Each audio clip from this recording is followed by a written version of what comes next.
আসসালামু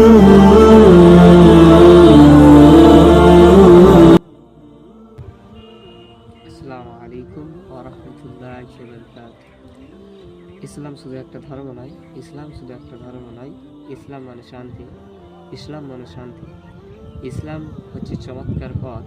ইসলামের পথে যে চলে সে জানে ইসলাম কি জিনিস। নবীজি সাল্লাল্লাহু আলাইহি ওয়াসাল্লাম